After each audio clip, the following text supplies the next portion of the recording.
Good morning, everybody. Happy Victory Monday, as it were. Seahawks move to 2-2. Seahawks play, in some areas anyway, a good game. And the Seahawks give you a lot of reason to be excited. And I think most of us are. Reading the comments on my video yesterday and looking at the comments in my stream, it seemed like most people were pretty on board. It seemed like most people were pretty excited about the win, excited to see so many players on the offense play well. It seemed like people were pretty on board with what went down yesterday for the Seahawks. But I want to talk about this anyway because there are definitely a few people out there who take a different approach to the Seahawks this year and specifically yesterday. And I think even some of the people who were happy and excited about yesterday, there was also a little bit of this in their mindset, which is, oh, well, so much for that top 3 pick. So much for CJ Stroud. So much for Will Anderson. So much for da-da-da and da-da-da. And I talked about this a little bit in my post-game video, but I want to go into it a little bit more here. Because to those people who are in that mentality where they're watching this game, they're watching our offense score almost 50 points, they're watching so many of our players on offense play really well, from the quarterback all the way down to the second string running back, all the way down to the third string tight end. And they're not taking any joy out of it because in their mind, this season is just for whatever draft pick we're going to get in the 2023 draft. Basically, they're on Team Tank. And there are certainly Seahawks fans out there that are on Team Tank. I see them sometimes in my streams, in my comments. And yesterday, there were a few of those people who expressed some degree of disappointment.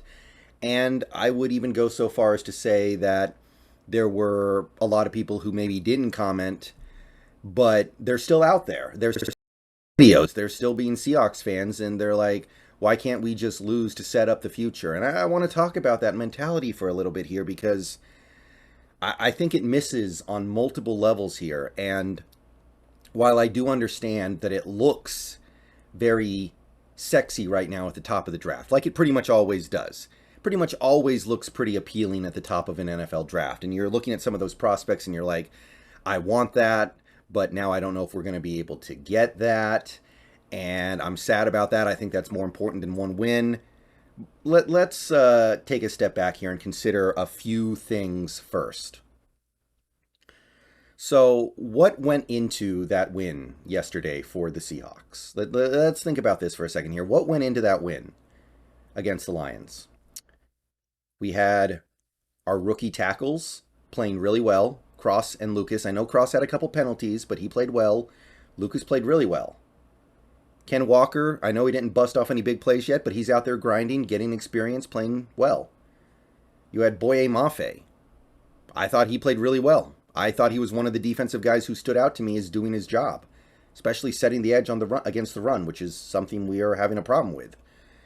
You've got Tariq Woolen and Kobe Bryant both involved in forcing turnovers, which cornerbacks here in Seattle don't do that often lately. It's been something that we've been missing lately. And Woolen with the pick six and Bryant with the forced fumble.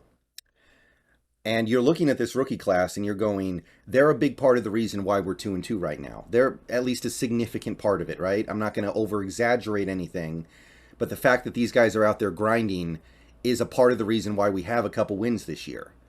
Woolen is light years ahead of where I thought he would be, and I love Woolen, but I didn't think he was going to be at this point. Both tackles are playing probably a little bit better than I expected, and I liked both players a lot, but they're both probably a little bit better than I was thinking even. Maffe's ahead of where I thought, and these are the things that are powering our ability to win a couple games here. So here's the thing. We have these guys now. These guys are on the team. These are young players who are on the team and will be here for at least a few more years because of their rookie contracts. So these young players we know are here, we know are hopefully going to be part of the future, and we know need to be good in order for us to be competitive in future years for like a Super Bowl. Okay? So why would we be upset that these guys who we know for a fact are here and know for a fact are part of the future because we wanted to get some guy who might be here in the future and who might be good? Like, I'm sorry, we don't have a guarantee that Will Anderson is going to be a good pro. We don't have a guarantee that Will Levis or CJ Stroud or Jalen Carter are going to be good. We just don't. All right? And they're not here right now. You could be really, really bad, get the number 3 pick, and then have the 2 guys you want go before you. You don't get them anyway. So let's be a little more focused on the guys who are here. And the guys who are here, who are young, who are on those rookie deals, are playing pretty well right now, and they're a big part of the reason why we won yesterday. That's more important than a pick.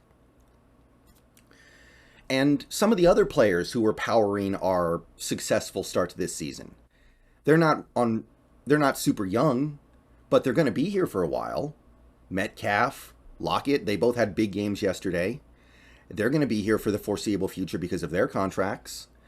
I thought that, Noah Fant and Colby Parkinson and Will Dissly, those guys may be here for the upcoming few years, especially Dissly because he already got his extension.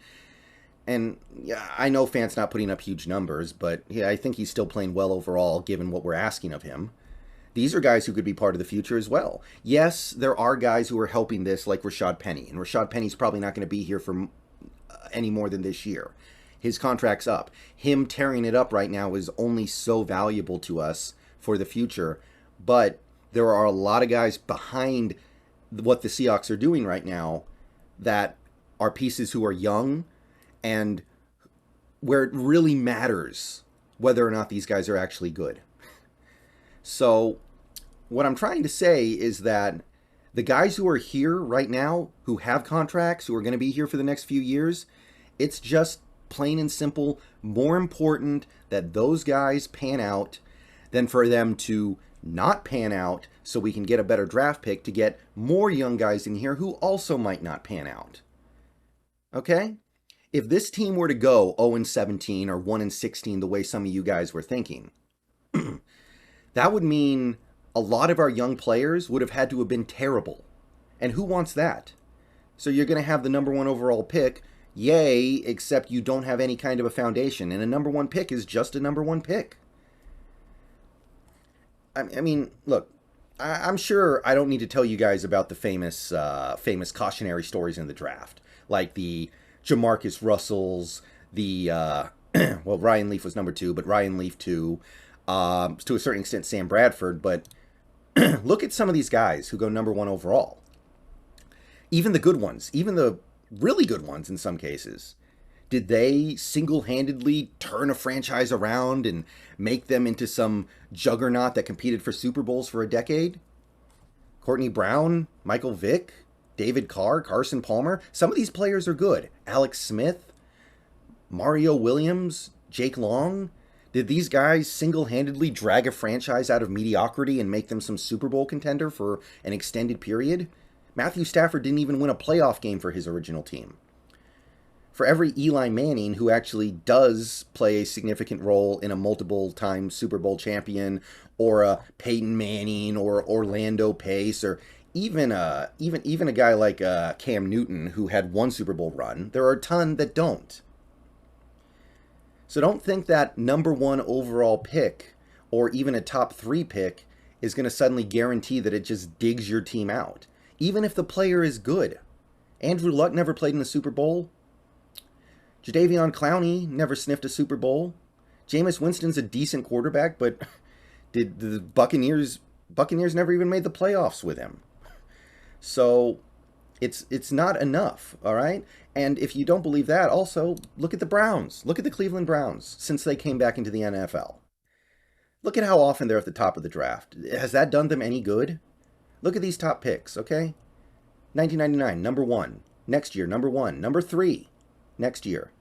A few years later, number 6. Next year, number 3. A couple years later, 3. 7, 3, 6, 8. And then 1 and 1. And finally now, they're a little bit out of the way of the mud to the tune of 1 playoff win. Still not sniffing a Super Bowl. And did these high picks that they made over the previous 2 decades get them to greatness?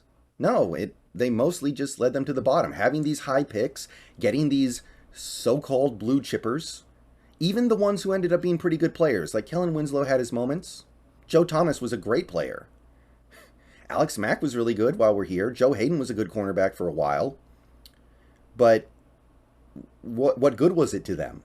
Not a whole lot. They were lucky to have a winning season. They went, I think, 10-6 in 2007. Didn't make the playoffs, but that was like winning the Super Bowl to them because of how bad they had been for so long.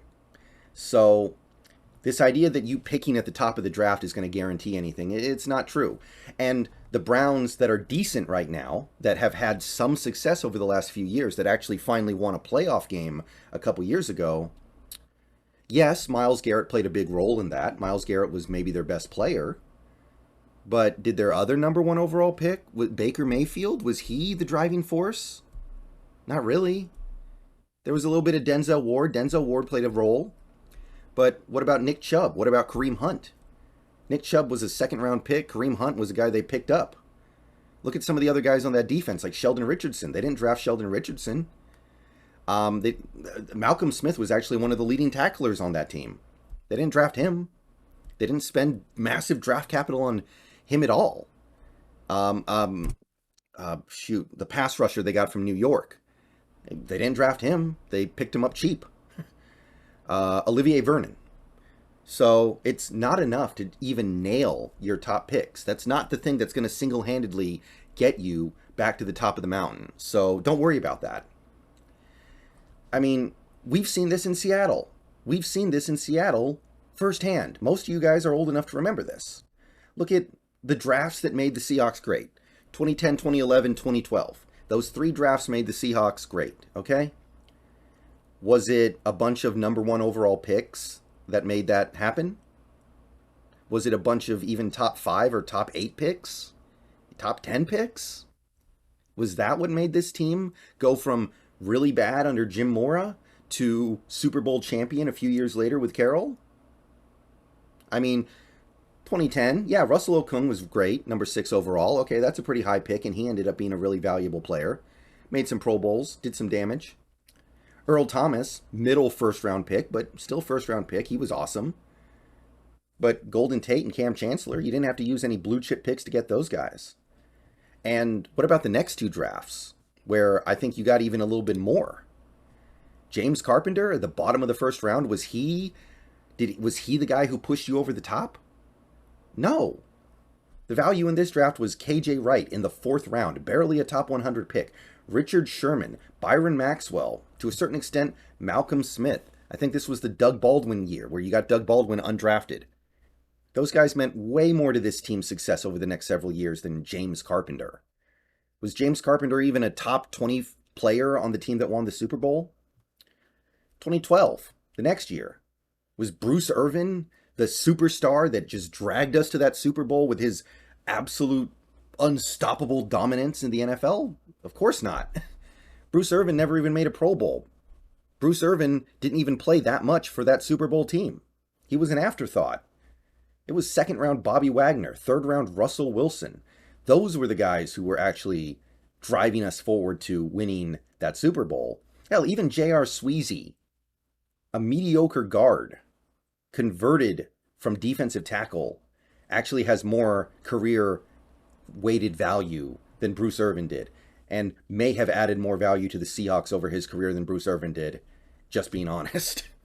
No disrespect to Bruce Irvin, because I like Bruce Irvin a lot, but J.R. Sweezy was your starting guard for several years here in Seattle, for several deep playoff runs and a Super Bowl victory, so honestly, it's a pretty compelling argument. And Jermaine Kearse. This was the Jermaine Kearse year, okay? So your ability to actually build that great contender, it has less to do with what you do at the top of the draft, and it has more to do what you do over the course of the body of the draft. And we're still going to have the body of the draft no matter what, no matter how many games we win.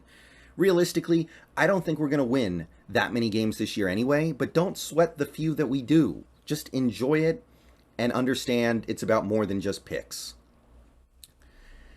Now, some people may counter that this year is different because we need a quarterback. Geno's not going to be good enough. Geno's old. Geno's this and that. We need a new quarterback. We need to draft a quarterback, and we can't count on another Russell Wilson situation where he's just sitting there in the third round. You take a kind of a flyer on him because your coach is not, or excuse me, your GM is not completely in love with Matt Flynn. It was a very intriguing circumstance there, that, admittedly, that happened with Wilson and Flynn and Schneider and Carroll. So some people are like, well, this year is different. We need a quarterback. We need CJ Stroud. He's going to go in the top three. If we don't get the top three pick, we're never going to get CJ Stroud. He's going to go to the Texans. He might go to the Bears. He might go to whatever other team needs a quarterback that is really not good. And there are a few not good teams in the league this year that need a quarterback for sure. Okay. But this is also a very special draft. You don't need to marry yourself to one guy. I mean, here's a list. I just pulled this up. I think this list was formed some time ago, so don't take the order too seriously, but the point still stands. There are quarterbacks for days in this draft class, all right? If you have fallen in love with one guy and you've convinced yourself that that one guy is the only hope you have, you're doing it wrong. You're doing it wrong, okay? You've got Bryce Young. You've got CJ Stroud. Those guys may go top 5, okay. You've got Will Levis, Tanner McKee, Tyler Van Dyke, Anthony Richardson, Phil Jerkovic, Hendon Hooker. I'm not going to say Spencer Radler because I can't even bring myself to do that right now. DJU, Devin Leary. These are just guys that I personally am familiar with and have personally started scouting a little bit. Grayson McCall, Cam Ward, KJ Jefferson, Brennan Armstrong, Keaton Slovis. Some people like Stetson Bennett. I don't, but some people do. Cameron Rising, JT Daniels, Jake Hayner, Jaden Daniels. And I understand that I'm just reading a list and that you could do this with any QB class where you just read names, but these aren't just names. These are guys who genuinely look like intriguing NFL prospects. If you've told yourself as a football fan, as a Seahawks fan, that I only want CJ Stroud and I think everyone else sucks, you need to look again. You need to look a little harder at these guys. You can definitely find at least 4 or 5 guys that you like in this class. If you can't, then I don't think you're looking hard enough. So this is a special class. There's not one Peyton Manning followed by a bunch of nobodies. There's not one Joe Burrow followed by a bunch of nobodies. It is a very deep class. I expect the best quarterback in this class to not be the one who goes first. And you're not going to need a top 3 pick to get the guy. So if you're hung up on the quarterback part of this equation, if you're hung up on the fact that, oh, well, I know that we need to hit our other draft picks too. I know this is about the 3rd round, the 5th round, UDFA, hitting on a couple of free agency picks. Yeah, I get that, but we need the quarterback. Look a little deeper at these quarterbacks, okay? Just trust me on this. You're going to be able to find other guys that you really like. All right? I've got probably a dozen guys in this draft who I like at quarterback. You're going to like some a little more than others. But guess what? You have no guarantees of anything. You have no guarantee CJ Stroud's going to be amazing. You have no guarantee that anybody's going to be amazing. You take your shots. You do your homework. You hope the team gets it right. You do everything you can to make their situation as strong as possible. And hopefully in a few years, you're talking about a franchise quarterback who you feel great about having lead your team. But it doesn't have to be at the top. It just doesn't. I mean, look at these teams that have spent top picks on a quarterback. Were they dominant for years to come? Sam Bradford, Rams, Andrew Luck with the Colts, Cam Newton made a Super Bowl, Jameis Winston, nuh-uh. Jared Goff, they made a Super Bowl, but they couldn't wait to get rid of him as soon as they could upgrade. Baker Mayfield, I could go on and on and on. The examples go on and on and on. There are Peyton Mannings out there, but there are also a lot of whatevers. This is not me saying that the draft is a complete crapshoot. It's not. Do your homework, do your research, and do things right as an organization, and things are going to be fine. But we definitely don't have to get that top 2 or top 3 pick in order to turn this thing around. We don't. So, bottom line, I highly recommend you enjoy the wins. I highly recommend you stop worrying so much about oh, we're going to get the number 8 pick instead of the number 3 pick, and instead of C.J. Stroud, we're going to get we're going to get Jalen Carter, and then we're going to get Hendon Hooker, and that's terrible. No, it's not terrible. There's so many different scenarios here. All right, this is not a single player draft. This is not some situation where either you get the top guy or you get nothing. And by the way, while we're here, with the way things are going over in Denver right now, it's kind of looking to me like you might be able to get a really high pick even without losing all your games. But more on that later. All right, let me know what you guys think. I'll see you guys later. Go Hawks. Just some stuff to think about as you're watching the Seahawks win and trying to decide how to feel. I say you should find a way to feel good about it.